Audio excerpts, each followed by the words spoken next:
2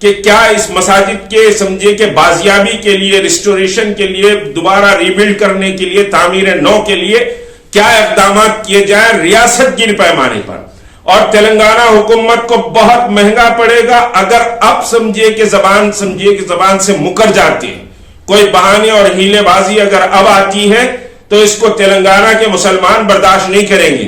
اور اس تحریک کو جوائنٹ ایکشن کمیٹی نے ملک گیر تحریک بنایا ہے. جوائنٹ ایکشن کمیٹی کو علی گڑھ مسلم یونیورسٹی، بنگال، اتر پردیش، دلی اور اورنگ آباد کے مسلمانوں کی حمایت اور وہاں کے انجمنوں اور اداروں کی حمایت حاصل ہے. تو ہم سمجھیے کہ صاحب اس تحریک کو ملک گیر بھی بنائیں گے اور تلنگانہ کے مسلمانوں کو کیا کال دینا ہے اس پر سمجھیے کہ ہم غور و فکر کر رہے ہیں. اگر اختتام تک سمجھیے کہ یہ تعمیر نو کا کام نہیں شروع ہوتا ہے. بہرحال ہمارا مطالبہ ہے کہ ہوم منسٹر صاحب نے جو کہا ہے کہ نقشے پیش کرے گئے، فلاں کیے گئے، اور 2 مساجد کی بات کی گئی ہے. ایک مسجد سمجھیے کہ صاحب آپ 2500 SFT کی بات کرے ہیں، دوسری مسجد 400 SFT کی بات کرے ہیں. تو مساجد کی تعمیر صرف سمجھیے کہ جملہ ملائے تو 322 گز 24 گز پہ ہو رہی ہے دونوں مساجد کی. جبکہ مساجد کی تعمیر جو تھی مسجد معتمدی سمجھیے کہ 700 گز پر مشتمل تھی، 700 چلر گز پر، اور مسجد ہاشمی 56 گز پر تھی. 56 گز سے گھٹا کر اس کو سمجھیے کہ صاحب آپ 54 گز کے اوپر لا دیے، 44 گز پر لا دیے ہیں. اور پھر مسجد معتمدی کو آپ 2500 بولے تو 250 پونے 300 گز کے اوپر لا دیے ہیں. لیکن اس پہ وہ بھی کلیریفیکیشن گورنمنٹ کی طرف سے آنا چاہیے کہ صاحب زمین کتنی دی جا رہی ہے. زمین تو بڑھ کے دینے کی بات کی جا رہی تھی، تو زمین کتنی دی جا رہی ہے، مسجد کا احاطہ کتنا ہوگا، تعمیرات کتنے پر ہو رہی ہیں، یہ سب کلیریفیکیشن حکومت سے درکار ہے. اور پھر دوسری جو اہم سمجھیے کہ بات ہے کہ آپ جو مساجد بنا رہے ہیں وہ اسی مقام پر تعمیر ہو رہی ہے، یہ بھی حکومت کی طرف سے واضح اعلان آنا چاہیے. کوئی جگہ کی تبدیلی جوائنٹ ایکشن کمیٹی قبول نہیں کرے گی، نہ تلنگانہ کا مسلمان قبول کرے گا، اسی مقام پر ہونی چاہیے. تو یہ سب چیزوں کا کلیریفیکیشن حکومت دے دے. اور اگر سمجھیے کہ جون کے اواخر تک نہیں رکھتے ہیں تو پھر 8 جولائی کو ہمارے فیصلے کا انتظار کریں. السلام علیکم ورحمۃ اللہ وبرکاتہ.